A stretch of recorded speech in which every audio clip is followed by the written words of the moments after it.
Good afternoon, everyone, and welcome.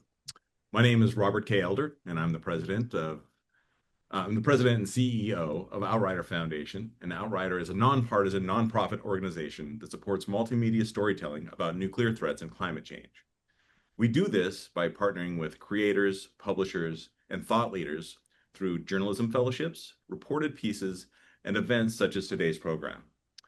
We are delighted to again partner with the Bulletin of the Atomic Scientists, this time to bring you a very important conversation on a quickly developing topic: the use of artificial intelligence, or AI, in nuclear command and control systems.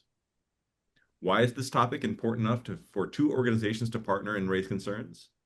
Well, nuclear systems are highly complex, and they are designed to prioritize reliable information even under high pressure conditions. People, experienced people, remain critical to avoiding catastrophic mistakes. In stressful security situations with numerous information inputs and fast-paced decision-making, the desire to incorporate new technologies is high.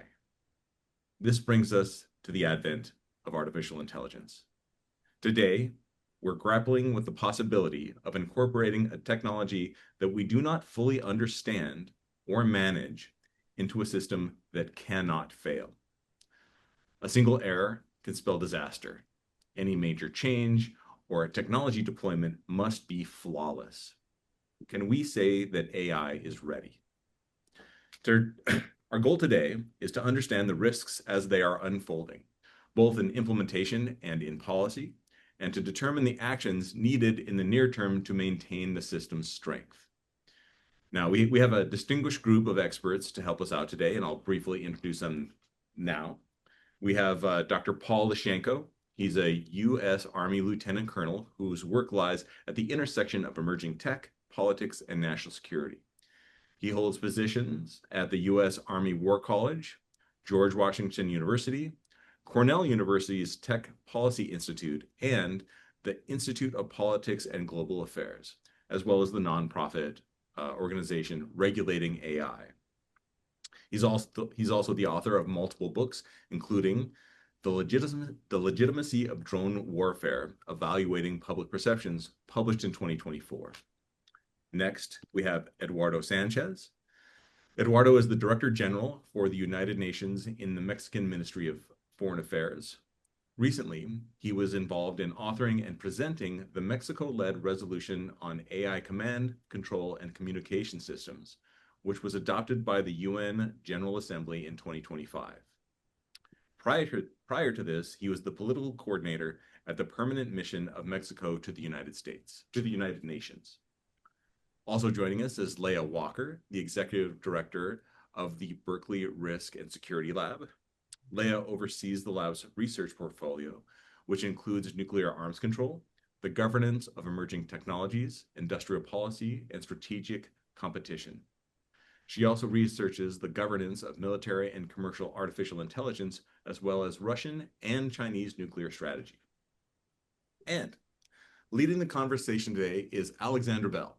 Alex is likely known to you all as the president and CEO of the Bulletin of the Atomic Scientists.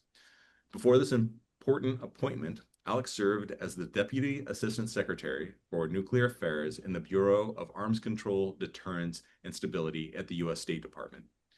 She has a long-established career in nuclear policy and arms control, including roles at the Center for Arms Control, the Council for a Livable World, Plowshares Fund, and the Center for American Progress.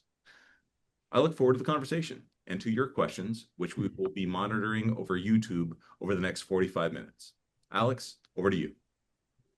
Thanks, Rob, for setting the stage. And also thank you to you and your colleagues at Outrider for the support in making today's very important conversation happening, and also for your tireless work to support media organizations covering these critical issues.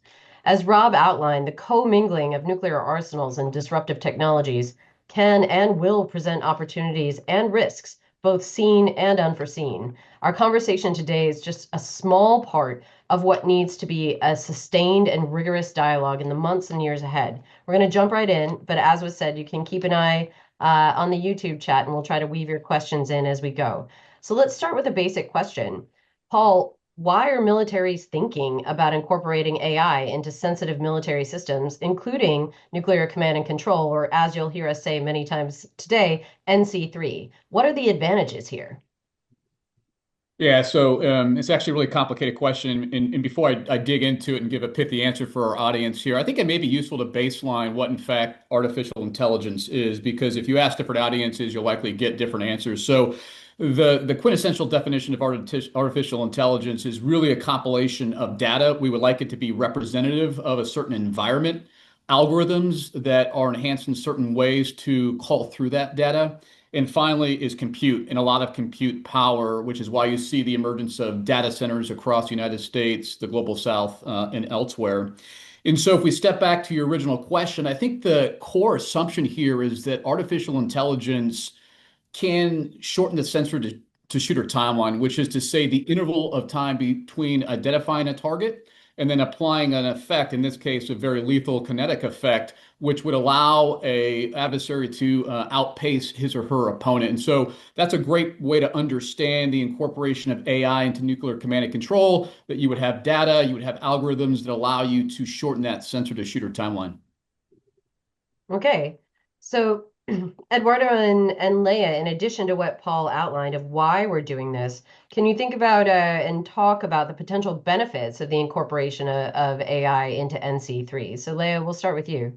Yeah, absolutely. So, picking up from where Paul left off, every country is facing different pressures at the moment and is facing different strategic ecosystems. And so their interest in integrating AI into their nuclear enterprise and NC3 is usually tied to that. For example, the US right now feels that it has to respond to a changing multipolar nuclear environment, including two near peer or peer adversaries in Russia and China. Because of that, it needs to have greater visibility, and so it needs to extend itself from what was previously more of a bipolar relationship vis-a-vis Russia and the Soviet Union to account for another very substantial nuclear peer. And so for the US, I think a lot of it is about time, but it's also about greater operational capacity and greater operational situational awareness, just having more eyes and more ability to act quickly on a number of different fronts while still accounting for, as we've seen noted in government publications over government publications and in the real world, the very real reality for the US that while it's aiming to deter two near peer adversaries, it's also very likely having to respond and potentially engage with conventional conflicts around the world. So I think for the US, there's this sort of view of artificial intelligence, yes, improving responsive time, as Paul stated, but also just enabling us to more proactively engage on a mission set that has really radically expanded in the past several years. That calculus is different for other countries. I think you look at countries like Pakistan, for example. Pakistan feels that it's in a fairly vulnerable position vis-a-vis India, and that's one place where timing, just pulling from Paul's comment, timing really matters. The distance between India and Pakistan is not much at all. And Pakistan has had some unpleasant surprises in the past few years that's reminded it just how important early warning is. And so that's one country where integration is going to be much more focused on that early warning capability. And then you think about potential countries like North Korea, and we have very limited insights into North Korean AI integration in NC3. To be honest, we have fairly limited insights into North Korean NC3, but I like to use them as an example of a country who might think of artificial intelligence as a assurance value. That's a country where the arsenal fairly fledgling up until a few years ago. There really was not much NC3 infrastructure, and NC3 can be about detecting attacks, but it's also the vehicle in which you're able to issue orders and actually launch, if you choose to do so, a nuclear attack. And so if you think about North Korea, where you have a fledgling arsenal that's maybe not as technically sound as you may want, that might not have all the communication systems in place to effectively communicate to launch, especially if something happens to Kim Jong-un, that might be the sort of country who might be interested in integrating AI in a way that assures adversaries that launch would be able to occur. Thanks. Paul, would you like to jump in on that? Yeah, real quick. I think this point that Leah is making about deterrence is a really important one because we know deterrence, of course, is fundamental to at least U.S. foreign policy and military strategy, but it's also difficult to prove empirically because it's beliefs about other people's beliefs. And to the extent we have some empirical data that surrounds deterrence and AI incorporation into NC3, what we find is that when you actually incorporate AI into nuclear command and control, akin to potentially a so-called dead man switch during the Cold War era, it increases perceptions of deterrence among the general population. And this is a pretty strong finding cross-nationally. And I might just also add that it is conditioned upon the country of which is determining whether or not to incorporate AI. And so in this case, if Russia under Putin were to state publicly, we have AI in this capacity, what happens among the public is a real strong belief that they would potentially use it, and therefore deterrence increases as well. Eduardo, Leah? Oh, yes, just one more thing. So adding to the deterrent side of things, I think it's also important to note that a lot of the discussion of integration, when it's coming from countries, and the Paul's Russia point brought this up for me, there is a real incentive for countries to indicate that they're integrating new technologies into their nuclear enterprise because it shows a modernizing and sort of lively nuclear enterprise, which is something that you want to demonstrate for a deterrent value. I would say particularly in the case of Russia, Russia has on paper not really promising nuclear modernization. They've really stalled in their modernization. The modernized bomber hasn't come onto the scene. They're delayed on their submarine deliveries. And obviously the Russian forces have been, battered in a massive land war for years. And so on paper, that's not a modernized military that's gearing up for the next war. That's a military that's still very much feeling the repercussion of their last war. But I think the Russians have been fairly strategic in trying to field what we would call, exotic weapons like Burevestnik, the nuclear-powered, nuclear-capable cruise missile, or Poseidon, the nuclear-powered, nuclear-capable torpedo, both of which they tout as having high degrees of autonomy, et cetera, et cetera. By making those claims and saying that these, new capabilities are coming out and they're so technologically advanced, it paints a much more appealing picture of nuclear modernization than the one on paper. And that has its own deterrent value. And I think that's really critical for signaling, also for signaling that a country is technologically capable, which matters in today's strategic age. Thanks, Leah. Eduardo, before we switch over to potential risks, any thoughts on potential benefits of this incorporation, including from a government perspective?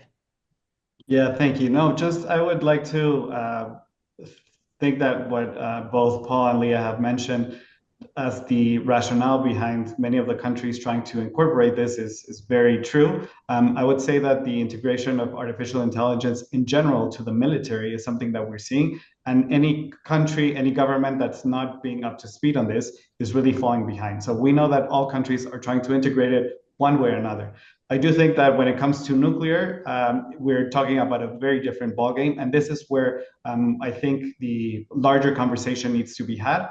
But in general, I would say that the strategic advantage that some countries are observing is the need to integrate AI one way or another. But with this difficulty of knowing how to nuance it in a way that they will keep up their deterrent capabilities without giving too much information about what is really going on or what is really on the ground, what the AI can actually do for them. So I think it's a little bit of a game in terms of how AI is being portrayed. The actual benefits, like Paul was saying, we have limited empirical evidence of how it is being used in the day-to-day world, and especially when it comes to very specific nuclear deterrent capabilities that any country would have.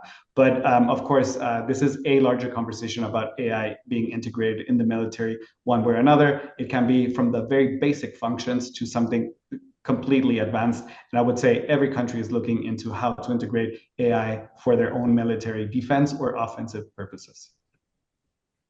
Okay, so that's a good segue into the risks. We have heard about why countries might be pursuing this integration, but the danger of this integration, is something that we should be focused on too. I know there's a lot in this space, but let's have each of you give the thing you're most worried about the integration of AI into nuclear command and control. And Eduardo, why don't we start with you?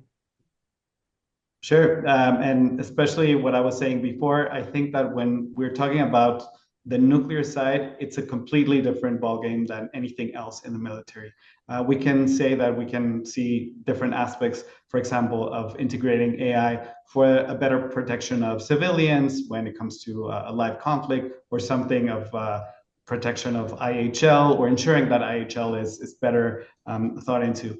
But when we're talking about nuclear deterrence, you're really thinking about expanding the capabilities of ensuring that any country that possesses these technologies will have the advantage over the adversary. And when we're talking about a technology that has not been proven on the day-to-day battlefield, we do not know the extent of how much AI would be able to control the ultimate moment where a nuclear weapon can be launched, then we're talking about something that could have catastrophic consequences. Imagine if there's AI systems that are programmed to detect just a launch, and they're then at the same time hyped up with all of these new technologies. You see something, then another country will be reacting to that, and then it's a spiral that we could not be able to control. The main risk is knowing also what extent a human will be able to control anything when it comes to AI. We see that there's automation for some procedures, but in some other cases, there's not much clarity about how much a human would be in the loop. And there's where I would see that we have very different policies from all of those countries that have nuclear weapons of how they would be looking at this. Some will be saying that they would have higher authorities being able to log into what they would have to be authorizing as a nuclear launch. In other cases, and we've seen this already from the Cold War examples, that there were fully automated systems that would be creating that deterrent. So in not knowing the full control of a human versus the AI controlling, when we're talking about the most powerful and destructive weapons ever created, that is where we see the greater risk. Over to you. Thanks for that. Paul, your thoughts? Yeah, I have a lot of thoughts, but it's too bad we have limited time here. But what I may do is just bin my feedback in three different ways. One is sort of the technical implications of AI for command and control. Two is how operators, ostensible operators, soldiers, airmen, Marine Corps personnel would think about this in terms of trust. And then finally is what do observers, all of us, civilians, mothers, dads, brothers, what do we think about the potential here as well? So on the technical aspect, I think we have to be aware of the unmitigated potential for hallucinations across large language models that are invested into command and control for nuclear weapons. And I just point to the great work, empirical research by Missy Cummins at George Mason University, who has drawn an analogy from driverless vehicles about the way that it's very, very difficult to actually attenuate hallucinations, or what has otherwise been called illusionary inference. And on another technical point is, to the extent we have any empirical data, to Eduardo's point, and it's very limited, what we can see is that these large language models have a tendency to escalate very rapidly in terms of crisis escalation that would lead countries to consider the use of nuclear weapons. And that's pretty scary. And so what we really have to point to is the importance of leaders in risk calculation in this context as a way to potentially balance against that. As we transition to operators, and we can unpack this in great detail, really the central thrust of my research is how the public and military thinks about these capabilities. Trust is not a foregone conclusion. It is multidimensional, and it's very, very complicated. And so when we start to make assumptions across countries that we're going to use these capabilities and soldiers will automatically trust them, it's not really well placed. Really, trust is conditioned upon instrumental considerations like chance of success, protection of my own forces, but also normative considerations, ethical considerations of reducing risk to civilians, as Eduardo has pointed to as well.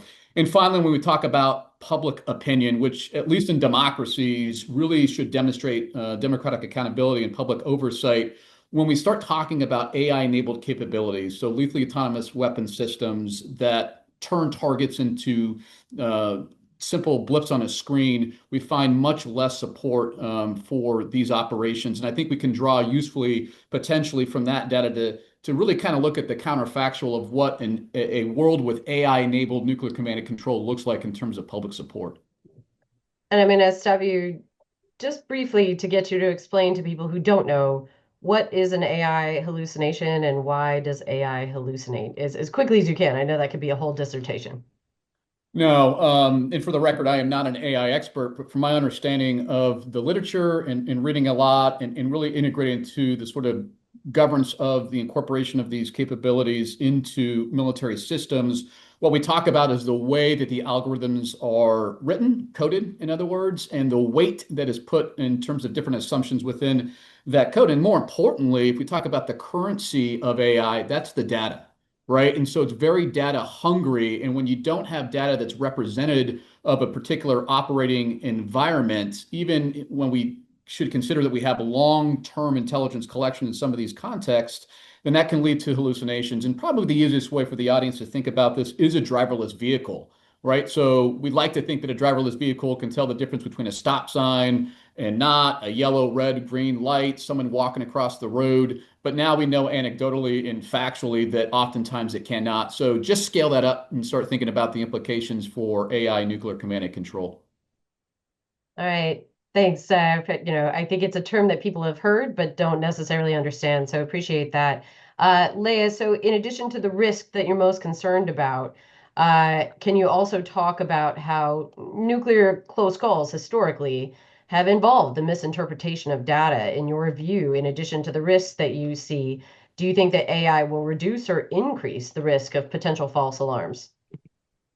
Yeah, well, thank you. I think overall, the thing I'm most concerned about is the ability of governments and individual analysts and contractors to appropriately communicate both the reliability and the vulnerability of AI and the relevant outputs. Because when we talk about AI integration across the nuclear enterprise, it's not just integrating chat GPT. It's not just integrating large language models. It's a plethora of different ways in which AI might affect what is already a systems of systems that is NC3. And so there are going to be some integrations that can be done quite well and should be communicated as being fairly reliable. For example, using weather prediction algorithms to better inform bombers and potential weather patterns that they may face. I feel very good about that. There is a lot of public data about weather prediction algorithms, and they've just gotten better.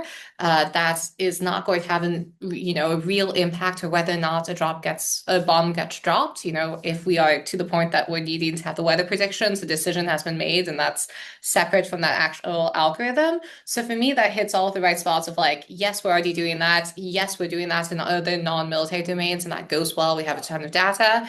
And that's not going to be radically, changing the mission. And that's something that should be communicated in briefs like, yes, it is an algorithm, but we have high reliability. Then you think about things like computer vision algorithms, which are algorithms that can process images or videos and identify visual elements. So for example, I was part of a project where we showed that you could do this on different types of ships. So you could have satellite imagery fed into a model, and you could determine whether something's a carrier or whether it's a destroyer, whether it has an Aegis component on it. That's the sort of thing where, early warning and ISR capabilities are part of NC3. You want to know what's out there. You want to know what your potential targets are. You want to know what sorts of platforms are out there that might be initiating a strike. I feel pretty good about computer vision algorithms identifying and detecting potential elements of interest and communicating that to human operators. Because we have data, we can do real world testing, we can show that models can get better at identifying and classifying objects. That does not mean that we should have that same assurance in using those models for targeting. And so that's part of what needs to be communicated and sort of delineated throughout all these integrations. There are going to be some applications of very similar algorithms that are going to be much more reliable because we have a lot more data, we have a lot more real world testing, and there's less of a immediate decision point that hones in on that use. But the very same algorithm, the computer vision algorithm that you would use for identifying versus targeting a ship, very similar algorithms, and I would argue much less reliable in one area versus another.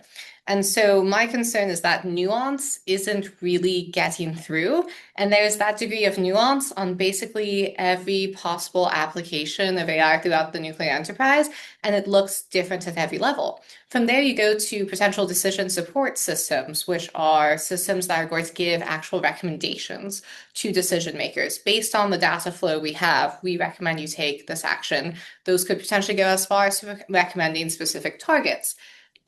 When you have an intelligence analyst that you receive as a decision maker, the onus is on the intelligence analyst who prepared that brief to tell you the varying degrees of certainty or the varying degrees of uncertainty that they have in the information they're presenting you. That's not always the case with large language models, and that can be confused in either way. There are some people who are more likely than they should to trust what's recommended to them by a model, and there are some people who are actually less likely to trust than they should what's recommended to them by a large language model. So I know that's quite a bit of information, but I think my overall argument here is that there are so many ways in which things can be integrated. There's so many different systems that are going to be integrated with, and I just don't know that we have the appropriate nuance to capture when and where things should be trusted and where we need to be integrating secondary analysis or secondary data flow to validate the outputs of a model.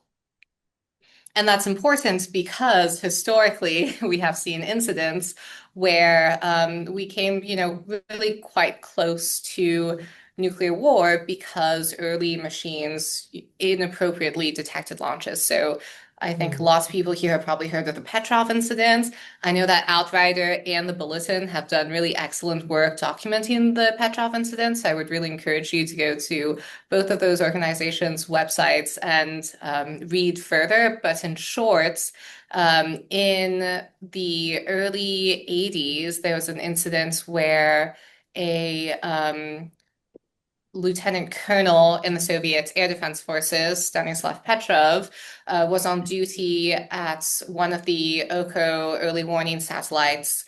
And these satellites essentially beam out over the horizon and are meant to detect when there might be an incoming missile launch.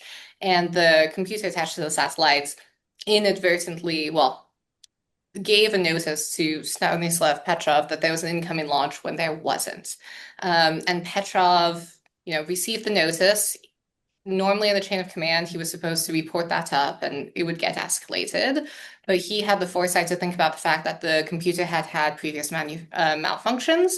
The computer was also reporting there was only a single missile strike, and he had, enough strategic context to think through that if the US was attacking the Soviet Union, they would probably do it with more than just one missile. And so all of these context clues led him to say, I think this is a malfunction in the computer. I'm not going to report this up. I'm not going to escalate it. I'm not going to let this go very much further. That was prevented because we had a human in the line. And going back to my previous points, a human who had the context of when and where reporting from that computer could be reliable and the sort of things that might lead it to be less reliable. No, thank you for that anecdote, that answer, and also the anecdote. I think it's probably less known than it should be about some of the close calls we've had and how reliant we were on just basic human instinct for understanding, a misinterpretation, a miscalculation.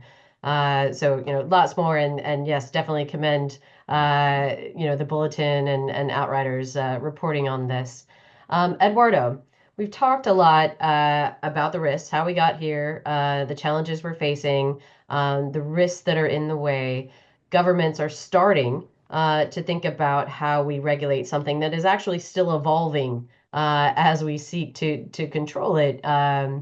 You were heavily involved in the process at the UN General Assembly to adopt a resolution on the risks of AI integration into NC3. Can you outline, the general idea of the resolution, why the government of Mexico and others wanted to push forward this resolution, and sort of how the process went up at the UN? I know, again, that could be a whole dissertation, but just, a general idea. I think a lot of people don't know that governments have already started efforts to try to dig in on these issues. So love to hear your take.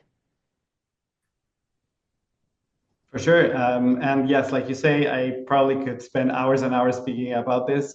There was a lot of things going on previous to that resolution during the negotiation and in the aftermath. But definitely, in looking at all of this, the panorama of what the integration of AI into the military, but especially into NC3, the questions that are arise. And I think that most of those have been flagged one way or another in this conversation right now. And the need to have that further conversation amongst governments that possess those capabilities, and also with others that are concerned about what a catastrophic incident could mean for the rest of the world. When we're talking about nuclear weapons, we need to be mindful that most likely a detonation would have consequences that go beyond a national border, unless it's a very specific incident in the middle of a country and something like that. But if we're talking about the use of a nuclear weapon accidentally in some of these cases,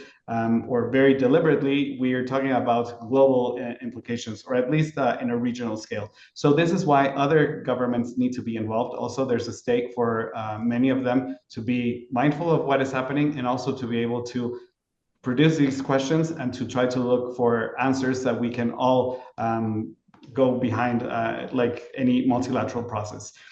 We see that there's an interest from many governments in putting some sort of guardrail into the integration of AI in military domains. When it comes to nuclear, I think that this is where many countries also draw a red line. In the context of the TPNW, there was a political declaration that came about through one of its meeting of states parties, where there was a clear indication that there was a concern about the integration of AI into NC3, and that there needed to be humans in control when it came to nuclear weapons. So we saw that there was an interest from a good group of countries that are very concerned about nuclear and disarmament. Then at the review conference, the preparatory committee of the NPT, the Non-Proliferation Treaty, the NAM states, which is I would say the biggest grouping of countries, the non-aligned movement, they in their statement repeated the same idea, that there needed to be a human in control when it came to nuclear weapons. Of course, all of this thinking that there needs to be disarmament, but in the actuality right now that there's nuclear weapons and AI, that there needs to be humans in the loop. So we saw that there was interest from a very large majority of countries. So we thought maybe this is an angle that needs to be explored. Sometimes at the United Nations, we repeat over and over the same things from the past, from the 70s, from the 80s. So we needed to have something that was up to date and something that I would say is urgent.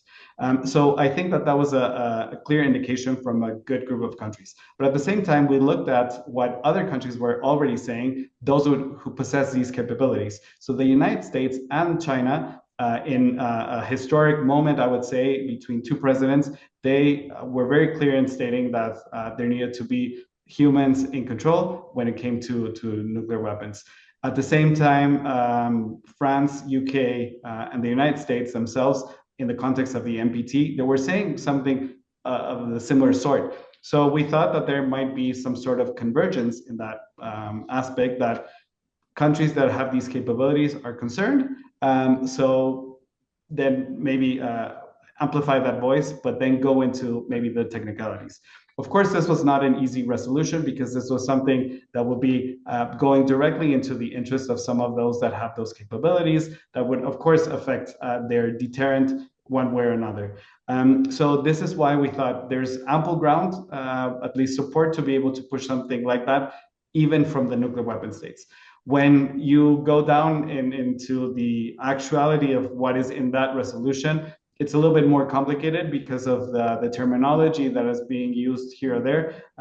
At the beginning, we started with this idea of humans in control, humans in the loop, some sort of oversight or control. The terminology variated until the very end, but I think that the basic concept is that there needs to be a human when we're talking about nuclear weapons and the ultimate decision to use or launch a nuclear weapon. I'm very grateful for all of the explanation that Leia gave right now about the nuances about when AI is being used in the different moments, because I think that some of the arguments that were brought forth was that AI is being mostly used for support in detecting any launch from an adversary or the movement of military equipment from another country. And then maybe the picture is limited to some sort of input, but then the decision is taken by humans. We're also a little bit unsure about how this is being used across all of those countries that have these capabilities, because some have been a little bit more transparent in saying we only use AI for this, this, this. Others, we have no idea of what they're implementing. So we thought that at least at the United Nations, there should be some sort of baseline that all countries with these capabilities, and especially those that would be relying on AI for NC3, would need to be at least getting the same ground rules to understand that if the humans are in the loop, then maybe that's a little bit more acceptable than full automation of something that is as complicated as nuclear weapons. There's already resolutions on artificial intelligence at the United Nations, so we thought we're not going into those aspects, but we need to concentrate on the specific niche of AI and NC3. We were also very clear that this was not going to be a disarmament resolution, because there's already a track about that. And this needed to be more on the angle of nuclear risk reduction, where I think that there has been also a little bit more of convergence between non-nuclear weapon states and nuclear weapon states. So we thought, okay, let's move forward where we would see some sort of convergence there, and then have to negotiate the text. So the nitty gritty of how the resolution came about, maybe that could be some sort of other conversation. I can also not speak about all of the positions that were given, because this is a diplomatic setting. But I would have to point out that I would say the baseline is the first paragraph in the operational section of that resolution that talks about the human in the loop, the human in control, that whenever we're talking about nuclear weapons, and of course with the caveat of pending the total elimination of nuclear weapons, human control and oversight must be maintained. So any country can decide what level of control and oversight that means, and it can be very different at the earlier stages of that operational environment towards the later stage when it would have to mean the actual decision to launch. But the baseline is, if everybody can at least come to that understanding that a human needs to be there for those most critical aspects. Just picking up really quickly about what Paul was mentioning about hallucinations, this I think was something that was very a central part of those deliberations, in saying we cannot just say that AI is fully reliable for many things. And if we see this into day-to-day AI use, I mean, we used to bring this about in the conversations with other colleagues, that probably they were using ChatGPT for redacting emails or something like that. And if we already have these warnings that using ChatGPT or Grok for essential day-to-day things cannot be fully reliable, then the reliability for something as complicated and as sensitive as nuclear, then that would be complicated. So we also wanted to bring in that dimension, the possibility of malfunction and intrusion. And it's not saying that AI is being prohibited in the nuclear domain. It's just setting these guardrails and the appropriateness of transparency, of understanding what this would mean to avoid a catastrophic situation. And of course, that was just the beginning of the conversation, and we're hoping that this resolution will have a longer track. Yeah, Eduardo, thank you so much for that roundup of where you started the process at the UN and where we're going. We've talked a lot about what governments are doing, but private sector is also integrally, integrated into this conversation too. And so, Paul, why don't we start with you about, the military's not doing this on their own. They're working with private corporations. Are there guardrails that need to be put in place, transparency mechanisms to make sure that private industry are also thinking about the risks of their potential products, and that they're also connected into the conversation about regulation? Yeah, absolutely. And so I think as a sort of first principle, the United States, which is leading the effort for global norm setting, I think we'd have to admit, has published through the Department of War a directive that stipulates human oversight control of AI-enabled systems to include decision support systems like the ones we're talking about at scale, tactically and strategically, for the use of nuclear capabilities. And if I could just for a second, this notion of control is actually really, really important as relates to not just public attitudes, but military attitudes, which is uber important because these operators within the military are going to be the ones literally pushing the button based upon political oversight in direction. Control is important as well because when we talk about decision making in this context, only humans have affect or emotion, and decision making is inherently emotional. There's some research that states that large language models, when asked the question, do you support intervention to include the use of nuclear weapons, would say yes as a first course. And then second, they discount casualties for both foreign but also friendly or domestic, which is really important to be aware of because of the so-called nuclear taboo, which is based in large measure on the sort of casualty count, casualty outcomes. And so human control is really, really important for operator, but it's also embedded within sort of strategic governing documents within the Department of Defense. And I think I know that other countries have come together in somewhat of an epistemic community to actually ascribe to this notion as well going forward. Additionally, I think the broader storyline here as well is that when you take a look at the last 50 or so years of defense acquisition processes, for the most part, it's been the Department of Defense which has explicated a requirement based upon a gap or limitation of which it sought industry participation to build a capability. That dynamic is completely flipped on its head in this modern era, which is to say that now we have technical industry partners, you've heard of the term tech bros, that are promulgating, promoting capability incorporated with AI that unless or until a country or a military would adopt it, you'd be at grave risk, you'd be outpaced, you would lose your ability to lethally overmatch an opponent. And so with the new renewal of great power competition, that's a fairly heady comment, but I think what we have to be aware of is really the line of reasoning that Leah was talking about. A lot of these capabilities lack validation. God forbid we would actually be in a position to validate it. And so I think we have to be really aware of the sort of angles of model simulation that we could use to potentially stress test these capabilities because we know that there's unmitigated potential for hallucination. But in sum, I think that human control is really the leitmotif that wraps us all together. There are strategic governing documents that talk about that being important, and that is important for industry partner to align capability development, testing, experimentation to that standard. Thanks for that.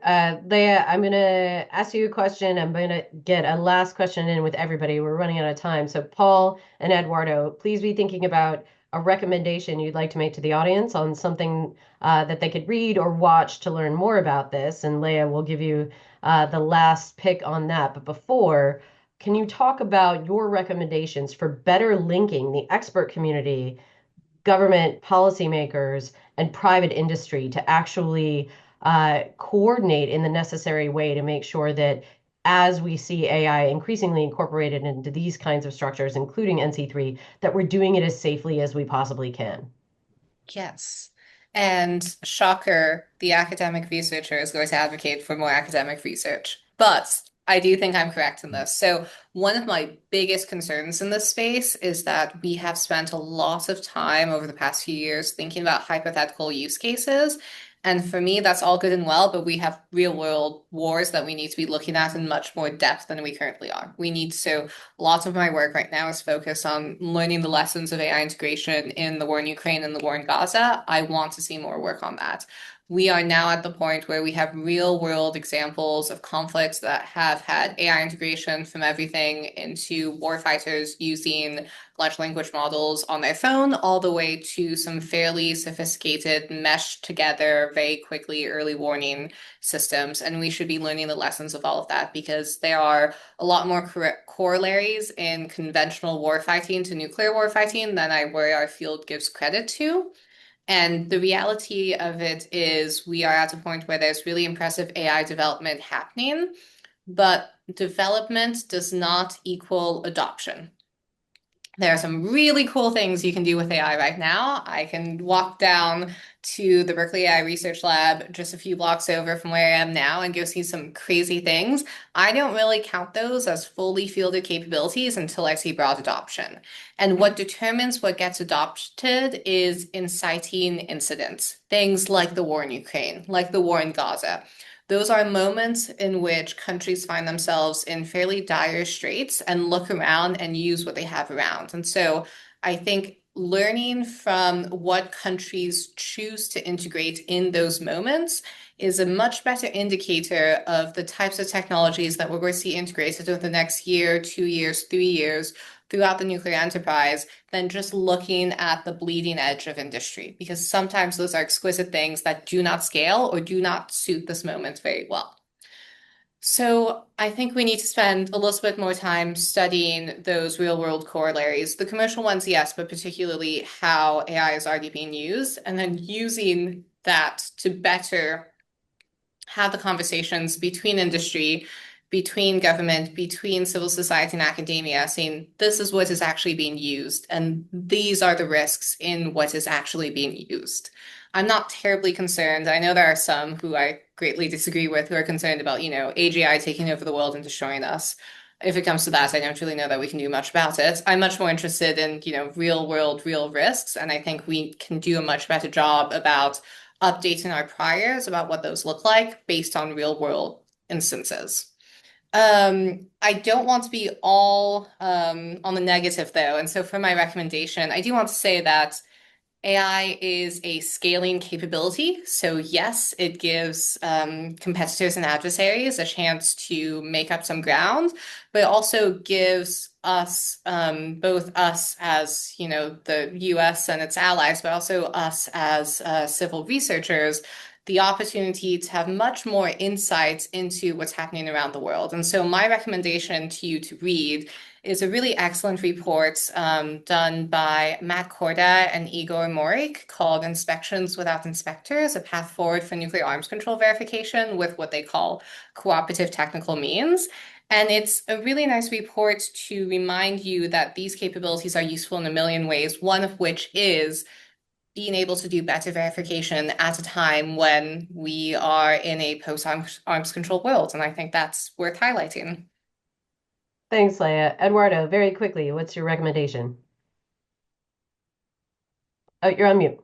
Yeah, my recommendation, I would go on the opposite side of Leah of not being overly concerned or dramatic, but I would really encourage people to look at the original Terminator movie again. I'm not joking about this. In the 80s, it seemed like science fiction, but today we have lethal autonomous weapon systems that can really go the extra mile in doing a lot of things on their own. And then AI is being connected to nuclear weapons. I would say that is the scenario, and I would see it as a really big possibility rather than science fiction. My other one is also Doctor Strangelove. Even though it seems as comic at the moment, if we see it with current eyes, I would say that it's not as far off. And then if you add the AI dimension, I am more concerned today. And just very quickly, I would say that we need beyond government to government, but also with industry, the discussion with those coders that I'm sure they would not like to see their algorithms being used into the possible incineration of millions of people. I'm sure that they would have a different perspective. Thanks, Eduardo, and always love Dr. Strangelove plugs. Paul, you got the last word. Well, I'm old enough to remember Terminator. I'm going to rewatch it, and see if I'm really scared at this point. So I have a lot of recommendations, but one of the things, and not that we've done that here, that we often discount in the context of strategic decision making for the use of nuclear weapons is the importance of leaders and political control. And so I may just draw from my broad research on drone warfare and the importance of rules of engagement, which are set by political officials, and make an analogy to nuclear command and control that it's a way that officials ingest information and intelligence, whether it's filtered through sort of their own beliefs, vivid experiences, or the expertise of their analyst that will ultimately lead to certain decisions for better, for worse. And so I would commend your audience to take a look at some of the great work by Karen Yari-Millo, who's now a dean at Columbia University. She takes a look at intelligence for strategic decision making. Fantastic. Thank you all for being here today, and thanks to the audience for tuning in. This is a topic we're going to return to. There's so much more to discuss. So please visit the Bulletin, stay up to date on our next coming events. Thanks to our friends and colleagues at Outrider for the partnership on this event. We'll be back in March with our next event, which we will announce soon. So stay tuned to our newsletter, subscribe on YouTube so you can catch us when we go live. And thank you to Leah, to Eduardo, to Paul for your time today. And we hope to see you all again soon.